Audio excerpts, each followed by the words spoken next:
There are many burning questions about silver.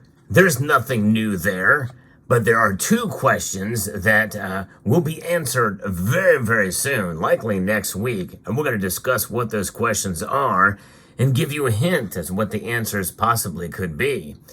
And we're going to discuss all of that in this video and more as we explore.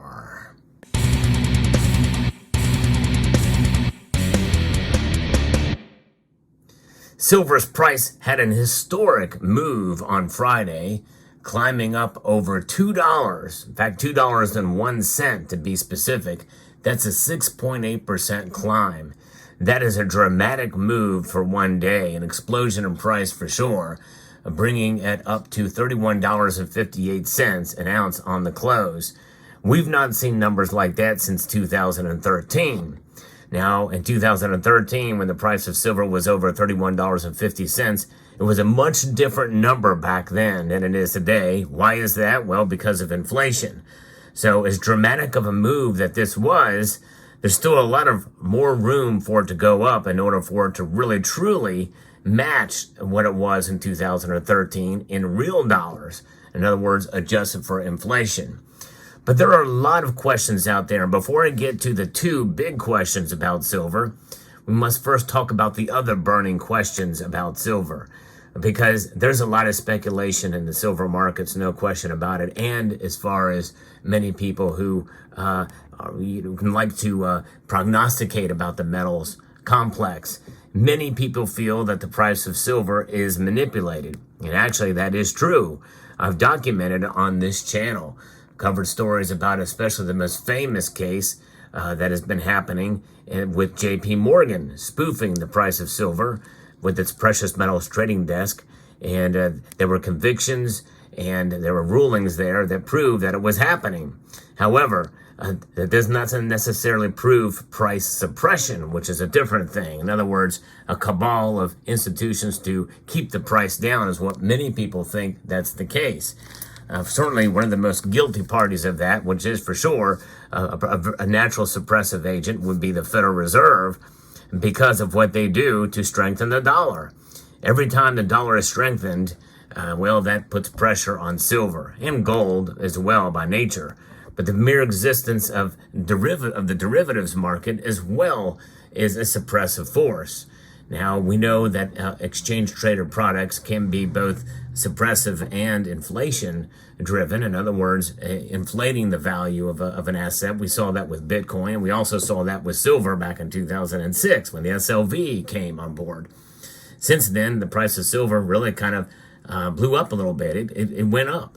And then we saw it come to a crescendo in 2011. Now, there was more involved in it than just the exchange-traded products and the SLV. But nonetheless, that was a contributing factor in my view. But the price of silver is something that is an enigma to many because no one has really truly accurately predicted where the price is going to go. Now, institutions and organizations and prognosticators, as well as influencers and social media platforms, have all made predictions about silver. I've done it on this channel, and this is the first year that I've been right. In fact, it's far surpassed my price prediction for silver. But I do it just for fun. No one should ever make any financial decisions based off of what I say silver is going to be. You know, I don't take myself seriously, neither should you, in terms of price predictions where they're concerned. And that leads to the two big questions about silver. What's going to happen when the markets open? The markets are going to be opening later today, and I hope you would join me for my Sunday night market watch. I do it every Sunday night at 6 p.m. Eastern time to see what the markets do when they open up in Asia. Sometimes it can be a wild ride, and I think it's going to be the case here. Whenever there's a big move, well, people are anxious to see what's going to happen on the following Sunday or Monday in Asia. And this is one of those times. So what could happen? Is it going to go up or is it going to go down? And more specifically, can we hold on to $31 silver into next week? I think that's probably one of the biggest questions here. And that is kind of the third question, the outlier question here, is can we hold on to a strong support level at a number at least $30 or $31 in the next week? Or was this just a flash in the pan? And will we see silver price just crash right back down to $29 or $28 an ounce? That is quite a possibility. I think either way, we got to prepare for that to be the case, for that to be the possibility that silver could indeed lose all of its gains that we saw on Friday and beyond. By the way, we could see a pullback, and we could actually begin into the summer doldrum months that I had predicted that didn't come true, at least not yet. Of course, summer is really technically not here yet. We have about another month before that happens. So silver has sprung. Springtime for silver. Spring forth. And that's exactly what's happening with the markets. Some people feel that there are certain technical levels that are in place. If you follow the charts, this could be a springboard into a new direction of silver going up to $35 and yes, $40 an ounce. I've heard the talk about that, and even $50 an ounce. But I've seen it time and time again in the markets where once we start to see a bull run, even a one-day move in a direction like we saw, well, everybody comes out and said, okay, now it's going to happen. We feel very confident that the price of silver is going to go up. I'm not there yet. There's no question about it. I like to be balanced in my point of view and try to make folks understand that, we very well could see this disappear.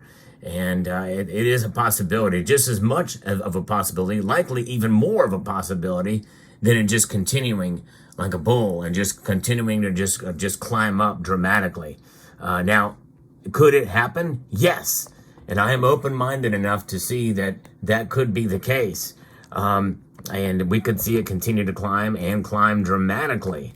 And that is something that we should all be open-minded to, even those who kind of doubt it's going to happen. Because I didn't think this would happen. No way did I think we would see $31.50 this year. I was shocked that my prediction came true of $28 this year. But that's just it. The silver market is so fickle, and there's so much going on behind the scenes. And I did report on what somebody else on Twitter talked about this massive short, the short situation that's going on, and which could lead to this, and that could play a big role as well. Could that continue? Well, it's quite a possibility. But what I've seen more times than not is a correction. And if we do see a pullback and a correction, that's healthy. And that's actually a very good thing. We do not want an artificially stimulated market in silver, because that's setting yourself up for big time failure and a massive crash, really, even in the silver market. Because it's such a tiny market, that could happen very easily. And then more and more people think it's going to be related to suppressive forces at play. And it could be, but it also, the understanding that we should not underestimate the natural market and the silver market because it's so volatile. And no matter what silver's price does, never lose faith in the metal itself, because there's more to the metal than just the price. We fixate on the price of silver, and we feel vindicated and validated when it's up, and we feel defeated and destroyed literally when it's down. People get frustrated and sell their silver. I saw that time and time again after the silver squeeze, and even before then. I've been around enough times to see this type of thing occur. But you know what? We should not set ourselves and our faith and confidence in silver by price alone. And I think the more people that realize that and understand that, the better off we're going to be. Because it's, number one, it's a buying opportunity. Number two, if you hold it long enough, no matter what the price does, it doesn't matter, because an ounce is an ounce is an ounce. I mean, it really does point it out. It's about the weight of the silver. You measure your wealth in ounces, not dollars. You're giving the dollar too much credit when you focus so much on price if you are a holder of the metal. Let me repeat that. You give the Federal Reserve System and these dollars more credit than they deserve, because this is a losing proposition, than you do the money that's been money for thousands of years. When you think about it and you put it into that perspective, it gives you a new paradigm shift of way of thinking about silver. And it makes those two questions all but irrelevant. Now, does price matter? You bet your bottom dollar it does. And by the way, the dollar is about near the bottom right now, especially compared to 1913, when it's lost about 98 to even 99% of its value. That's your bottom dollar right there.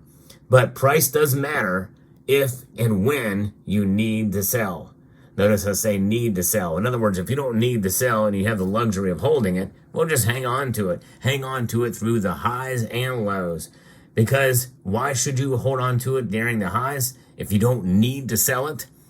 Well, precisely for the reason I gave earlier. It's about having wealth outside of the system. It's about insurance. It's about a savings vehicle. And but the question is what's going to happen this week with silver's price? I think actually we're going to see a correction sometime this week. I think we may see it climb up a little bit higher. We may even see close to $32. But by the end of the week, I think we're going to see it fall back, maybe even under $31, maybe even under $30. And if it does, do not be alarmed. It's a natural pullback. It's a healthy pullback. And it just means that we just keep on trucking, keep on holding. And that's, I think, what we should do. Because the more people sell, well, that likely is going to maybe affect the price too. But I'm not discounting the possibility that we may see silver climb even more. We very well could see the opposite true. I don't think it's going to happen, but I've been surprised before. But what is the other scenario? I think we may see $32.50 next week, or $33 as a possibility. With these radical moves that we're seeing, those two questions are on everybody's mind. They're the biggest questions right now. But no matter what the price does, silver itself has not changed. The fundamentals of silver are strong. But are you? Is your will strong to hold on to silver? Let me know what your thoughts are down in the comment section down below. Hope you found this video informative, insightful, and hopefully somewhat inspiring. Maybe a little bit entertaining, I'm not sure. But I'd like to extend a multitude of gratitude to each and every one of you for taking the time to watch. And yeah, I encourage you to please rate, share, comment, and subscribe.